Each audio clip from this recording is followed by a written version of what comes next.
Welcome to UGC's E-Pathshala lecture series on computer science.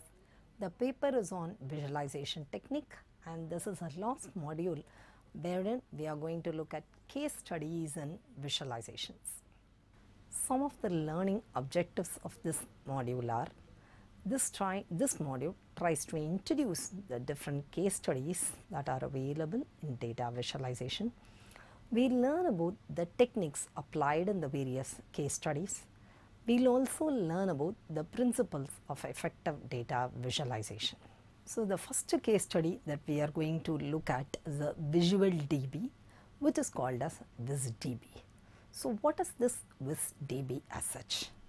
The WisDB system developed at the University of Munich is a sophisticated tool for visualizing and analyzing large databases. The key idea of WisDB system is to support the exploration of large databases by using the phenomenal abilities of the human vision system, which is able to analyze visualizations of mind size to large amount of data very effectively. So, this is an example visual that has been shown here of the WisDB system. We can see various frames of the WisDB system. Now, we are going to discuss in detail about each and every visual that has been shown here. What is the goal of this WisDB system? The goal of the WisDB system is to provide visualizations of large portions of the database. It allows properties of data and structure to become perceptually apparent.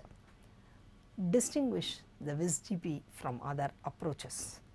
Two aspects distinguish our visualization techniques from other approaches. First, the number of data items which can be visualized is much higher than in other approaches.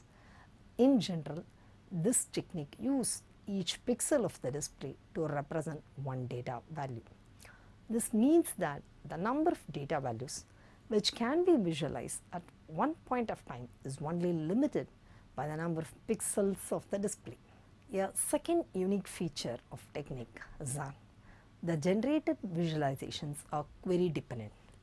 Query dependency means that not only the data items fulfilling the query are visualized, but also a number of data items that only approximately fulfill the query.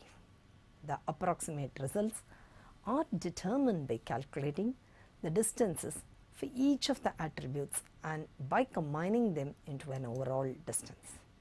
The relevance factor. Approximate results are determined by a relevance factor. The relevance factor of a data item is obtained by calculating distances for each selection predicate and combining them. The more the combined distance, the less the relevance of the data points as such. There are various visualization techniques that are applicable in WisDB. 5 different visualization techniques are available, namely the spiral, axis, grouping technique, parallel coordinates and stick figures. This is the kind of arrangement of windows for the 5-dimensional data representation. As you can see, the first window shows the relevance factor, then we have the window for all the 5 dimensions and we can see one data item approximately fulfilling the query is being shown here. Similarly, one data item fulfilling the query is being shown using the green arrow. So, the arrangements of window for displaying the 5-dimensional data is represented here. Mapping 2 dimension to the axis. It is possible for the user to assign 2 attributes to the axis and the system will arrange the relevance factor according to the directions of the distance of the data points from the selection predicate. With this method, it is possible to provide better feedback to the user. However, we may not be able to use the display efficiently in some cases. That is, some quadrants may not be used fully while others are being saturated with the data points. So, this is a 2D arrangement of one dimension wherein we can see the positive as well as the negative values. wherein you are going to represent dimension I in the x-axis and dimension j in the y-axis. This is a two-dimensional representation of the data. Grouping the dimensions. The pixels corresponding to the different dimensions of one data item are placed in one area instead of distributing them in different windows. This will require more pixel per dimension per data item and may provide more useful visualizations for datasets with larger dimensionality. This is an example of grouping multidimensional dataset. This is a grouping arrangement for 5-dimensional dataset. So, we have the relevance factor along with all the 5 dimensions which are being represented, grouped and are arranged from a 5-dimensional dataset. Interactive GUI of this VisDB. If you look at the interactive GUI of VisDB, the graphical user of interface of VisDB system allows a direct interaction with the data. Examples are, we can interactively change the query ranges, we can highlight corresponding pixels in different windows, we can use a projection of visual representation to specific color ranges, we can access the attribute values that correspond to some specific pixels. Applications of VisDB. This is used in molecular biology project to find possible docking regions by identifying sets of surface points with distinct characteristics. We can explore several other data sets including a large database of geographical data, a large environmental database and a NASA Earth observation database. Dynamic querying is also possible using this VisDB. Selecting the value ranges of the variables via controls with real-time feedback in the display is an essential and important quality of this VisDB. The principles of VisDB are the visual presentation of queries components, visual presentation of the results, rapid incremental and reversible controls, selection by pointing and not typing, immediate and continuous feedback, and it supports browsing details on demand. Tight coupling is also supported by VisDB. The query components are interrelated in ways that preserve the display invariance and reveal the state of the system.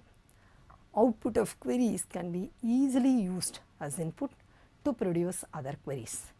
Eliminate the distinction between commands, queries, input and results, tables and output. Examples are interactive scatter plots. Multiple names given for this are Spotfire, Home Finder, Starfield. Example is a Home Finder. In this Home Finder, we can filter with immediate visual feedback. This is a Starfield scatter plot. So here we can see that this is a visual tool wherein it is possible for me to select to find a home as per my requirements. So here I can reset all the ranges, I can dynamically change all the values and fix up all the ranges so that I can fix up the area in which the location, the area, the amount or the rent, everything can be fixed up by the client and he can look for various houses that are available for rent in a specific location, which is called as Home Finder. So the DC Home Finder dynamic query system enables the user to adjust the sliders for location, cost, number of bedrooms, home types and features. The results are shown as points of light which can be selected to generate a detailed description at the bottom of the screen. So this is a Home Finder text screen which is shown here. Based on the values that are being selected, the text is shown on the screen as such. The next example is the Film Finder, which is also an interactive scatter plot example. So in this Film Finder, we can see the color coding that has been given to represent the genre of the movie, the year at which the movie has been released is shown on the x-axis, the popularity of the movie is shown, the ratings of the movie are also represented, the director, actress, actor, title everything can be represented using the sliders. So, using these sliders, the clients are able to look at various kind of movies that are being released within a specific time frame. We can look at who are the actors who have acted in that movie. We can search for actors, we can search for movie, we can search for year and things like that. This is a good example of using dynamic query, which uses interactive scatter plot technique to display the data as such to the end user. So, this is another screenshot from the film finder where we can see some of the values are being set, the actor value is being set, and the director has been specified as all, the length of the movie is specified, the ratings are given, and we have the various genres of the movie within the year that are being released within certain year from 1960 to 1990 are being shown on the screen as such. Hierarchical Clustering Explorer or HCE is an interactive visualization tool for exploring and analyzing multiple attribute dataset. The tool was developed by the Human Computer Interaction Lab at the University of Maryland by Jinwook Seo and Ben Schneiderman. The HCE, which is a Hierarchical Clustering Explorer, applies the hierarchical clustering algorithm without a predetermined number of clusters, and then enables the users to determine the natural grouping with interactive visual feedback, dendrogram and color mosaics and dynamic query controls. The various components in HCE are dendrogram, which allows users to interactively explore hierarchical clustering results. Users can drag the minimum similarity bar to interactively separate clusters by cutting the branches of the dendrogram that meets the bar. There is a feature framework which is called as rank by feature framework, which enables the user to systematically explore 1D and 2-dimensional orthogonal projections of the original multidimensional data using easy to understand visualization such as histograms and scatter plots. So, this is an example dendrogram that has been drawn and which is being visualized as shown below. This is a rank by feature framework. Many improvement possibilities in HCE as well as some errors in user databases. For example, in the case study, had to add an option to exclude missing values, not to distort the real relationship because missing values were encoded as zeros here. So, this is one kind of disadvantage that is available in the rank by feature framework. So, here we can see how it is ranking with respect to the feature, and that is being shown in the form of a visual here. So, this is a screenshot of the HCE. We can look at the linked views, we can have a look at the dendrogram navigation, we can also compare multiple dendrograms. There is a detailed view which is shown here, minimum similarity bar is shown here, scatter plots are shown in the right hand side. There are about 7 available tabs which are available in this.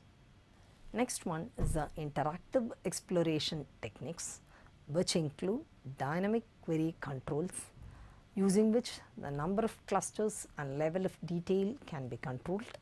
We have coordinated display, wherein bidirectional interaction with the 2D scattergrams are possible. Overview of the entire dataset, which is coupled with the detail view. Visual comparison of different results, that is, different results are provided as the results by different methods. These are the various dynamic query controls. Filter out the less similar genes. By pulling down the minimum similarity bar, we show only the clusters that satisfy the minimum similarity threshold.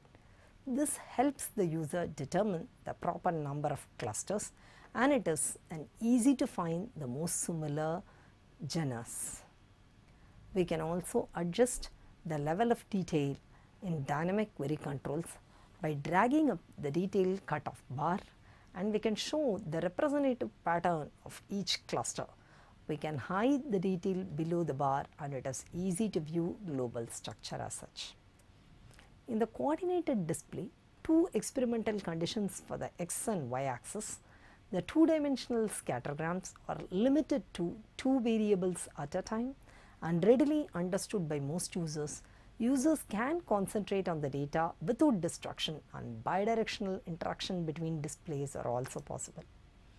This is an overview in a limited screen space. What if there are more than 1600 items to display? Compressed overview shows the averaging adjacent leaves. It is easy to locate interesting spot. So here we can see a scatter plot view as well as a detailed cutoff view, the minimum similarity view, and the number of clusters which are shown in here. Then we can also perform a cluster comparison. So different distance metrics are used and different linkage methods are being used. Two dendrograms can be compared at the same time. They show the mapping of each gene between the two dendrograms. It is a busy screen with crossing lines and easy to see anomalies.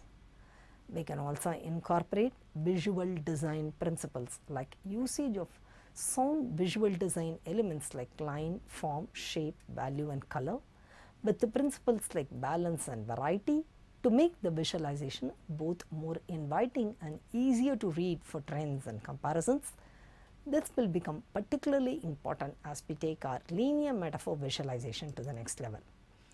We can also bring in more dimensions to the visuals that are being created.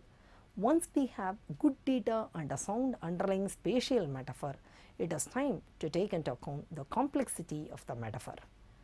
Based on our knowledge and research, we can come up with initial look after the simple linear metaphor visualization. How we can do that with upstick in sales is just not a seasonal trend. That is an example from a store sales. The total sales are up, but as a new store layout succeeded in improving the performance of some departments that were struggling before. Are we succeeding in getting more customers into the store and not just selling more to existing ones? Are customers shopping more departments and buying a more diverse mix of items? These are certain example questions that are to be asked on looking at the store sales analysis report, which is shown using a simple linear metaphor visualization. Asking these kind of questions is a great exercise to begin talking about visualization, which will lead to the next level because they prompt us to add more dimensions to the visual that allows more viewers to explore and understand the subject in additional angles and in more detail. There are a variety of solid techniques that can help achieve this additional dimensionality. We can add small multiples as small repeated variations of graphics side by side allow for quick visual comparison. Wherever possible, scales should be kept the same and the axis of comparison should be aligned. Adding some small stacked thumbnails to our chart, the main one allow a comparison of sales trends and the one before that. We can add layers to the existing visual. We can add extra level of information while preserving the high level summary data. We can make a graphical representation more flexible and useful. We are going to break down the top line of the total sales into departments. The resulting stacked area chart shows the sales from appliances department has increased as a proportion of the whole, but media department sales has not improved much. So these can be inferred from the visual that is being shown here using the addition of layers. We can add axis or coding patterns. Another way to get more dimension in a graphic is to add additional patterns for coding information, such as varying the shape or color of points on a plot based on a variable, an extra axis in space alongside an existing one or in a new direction. It can also be useful for showing new variables, and it's important to be careful with this approach as it can add clutter, but when used sparingly and with good design principle, it can increase a graphic's usefulness. We can also combine metaphors. So far, we have used a linear metaphor for a visualization. We want to add a network metaphor to show connection between product categories and purchases. A pair of circular relationship or chord diagrams showing the snapshots at the beginning and at the end of the time period under consideration can help compare the connections. Like a pie chart, each product category is assigned a section of the circle by percentage of total sales, but center of the circle is going to be hollow. If a majority of purchases containing items in one category also included items in the second category, a line is drawn to the second category. The line width is based on the average proportion of both the categories in the mixed purchases. The increase in these visual is shown here at the end of the slide. The increase in these chord lines from the first to second diagram suggests there are indeed more purchases that cross departments since our initiatives went into place. This relationship data would be even better if we could see it at any chosen point in time. For example, to see what effect, if any, the layout change alone had before the promotion had started. As our graphics increase in complexity and sophistication, we need to think more carefully about how to deliver the data to the end user. So, we need to consider new delivery methods for delivering the visual that has been created to the end user. The point of any visualization is to be viewed by the right people in the right context. Few examples: we could enable scrubbing through time or drilling down and zooming out for a bird's eye view, seeing new data live as it becomes available, or even manipulating future variables to watch different scenarios. So finally, let us look at 5 different principles for creating effective data visualization. Be open to discovering new insights. Effective data visualization enable the user to discover unexpected patterns and invite a different perspective of the data. Think big but start small. Users needed quick solutions to a very painful process that was costing time and lost business. Design for your user. User journeys and prototyping help to define the user goals. Prototype to identify the needs. A small cross-functional team to be set out to find a solution based on 3 equations. Will the customer use it? Can we build upon it? Does it meet the business needs? The final principle is obtain feedback early and often. User testing is about going beyond what your users tells you to uncover the needs both met and unmet. So if you look at the 5 principles, the principles are discovering the new insights, think big, design for the user, prototype first, and obtain the feedback as early and often from the end users. So these are certain example visuals that are being created using the above 5 design principles that has been studied. The one color dominates here. Here we can see they are brewer colors. Difficult to distinguish in this figure. They are recolored with the brewer palettes, and this is murky in nature. So here it is being recolored. This is another example which is called as a sortable table or a matrix. Here it is in the form of a stacked bar chart which is lying in a horizontal fashion. We can see for each and every city they have shown the information, the ratio layout with respect to high, average, capacity and other things in a horizontal layout method. So in summary, if we could have seen, we have looked at the different case studies in data visualization in this module, especially in the case studies that we have looked at the techniques of interactive data exploration. We have also looked at what dynamic queries are and how dynamic queries are helpful in generating different kind of visuals to the end users. And at the end, we have looked at the 5 interesting principles which are very important for creating effective data visualization. Thank you.